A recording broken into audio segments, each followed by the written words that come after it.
So we were talking about relativity of time. And if observers are going to agree that the speed of the light, that the light speed in a vacuum is the same, regardless of their reference frame, that's got to change something. So something's going to change, and it turns out that it's going to be this time interval. That's one of the things. It's not the only thing that's going to change either. But how do we see that? So we take this sort of situation where we have two people, one of them is sitting on a train and moving with some constant velocity, and the other person's on the ground. And they're both inertial observers because the train is not accelerating. It's going at a constant speed, so the laws of physics hold equally valid in both frames of reference. Again, the critical point here is that we're talking about inertial frames, so there's no acceleration going on. If there were, that does change the physics laws. We have to modify them. So we can derive a relationship between time intervals in different coordinate systems. We can consider a thought experiment. And as before, we've got a frame of reference, S prime, which moves along the common x prime axis with constant speed u relative to a frame S. So we talked about this, that u must be less than the speed of light. So our observer on the train, Mavis, who's riding along with frame S prime, measures this time interval between two events that occur at the same point in space. Event one is when a flash of light from a light source O prime goes off, and event two is when the flash returns to O prime.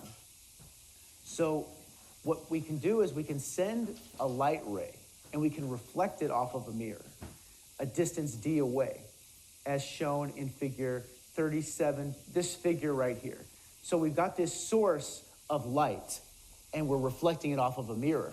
But remember, this light source is not just, we're not stationary here. We're moving with some velocity. So in the time that this light source goes from the source to the mirror and back again, it doesn't just follow this path. In certain reference frames, it follows a path that looks like a triangle because we're actually moving at some velocity there. So we can see that the time interval that it takes is delta t0 for this observer's time interval. So it's going to be called 2d over c. That's going to be our time interval. So delta t, the time elapsed, is 2d over the speed of light. So we can check and see that that does indeed have units of time. So d, where d is the distance that the light travels. I'll just do it. So we've got this d here, and it goes,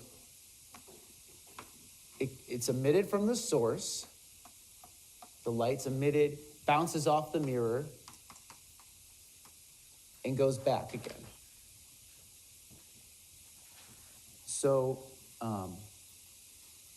in the frame of S prime, Mavis observes the light pulse emitted from a source at O prime.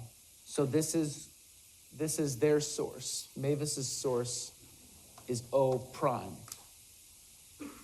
And she observes it reflected back along the same line. So in her frame of reference, she can't tell whether she's moving or not. She just sees the light goes off, reflects back, it's done. So then the time interval for her is 2d over c because the time that it takes to travel, since the speed of light is constant, if we know how far light travels, then we know how much time it took because it's always the same. It's just a constant. So that becomes a simple problem to solve for. So then, but what about Stanley? Remember, Stanley was standing there on the ground. What does he measure for the same light pulse. So Stanley observes something different. See this picture here? This is kind of important. So this is what Mavis sees. Mavis is on the train. She sees it go up and down. She looks over to her left or right, over to her right, because the pulse is going off here. But Stanley measures it like a triangle, because for him, the light pulse goes in this direction like this, because they're moving at constant, Mavis is moving at constant velocity. So Stanley sees the path of the light ray as something different. Source. So it's important to emphasize that both of these locations represent the source. So the light comes back to the source, but it does not come back to the same point in space-time for this observer. So we have a situation where we actually have to solve for what Stanley sees. Okay, so the light pulse travels at the same speed as in S prime, but travels a greater distance in S. So the round trip measured by Stanley is a different time interval. How do we represent this time interval delta t? Sir, hang up the phone. Okay. So, during the time delta t, the source moves relative to S, a distance u delta t. In S prime, the round trip distance is 2d, perpendicular to the relative velocity. But the round trip distance in S is a longer distance. It's 2L, where L is equal to this root d squared plus u delta t over 2 squared. And I want everybody to get out a piece of paper and sketch this so that you can understand geometrically what's going on here, so that it makes sense. Because there's a lot going on in this little thought experiment here. We've got this u delta t, okay. And we've got, that represents a distance in Stanley's reference frame. So we've got to understand, how do we describe these two observers and what they see and how the time elapses? So the round trip distance is 2d and it's perpendicular to the relative velocity, but the round trip distance in S is longer. It's the longer distance, 2L. So L here is this. So we've got L here.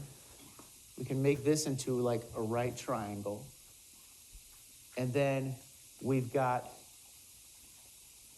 U delta T over 2. Okay? So now we have to solve for L. So we have the Pythagorean theorem here, and we've got D here. So this is the thing that relates the two frames. D. D is here and D is here. So both of these expressions have D in them, so we can come up with a relationship between these coordinates now.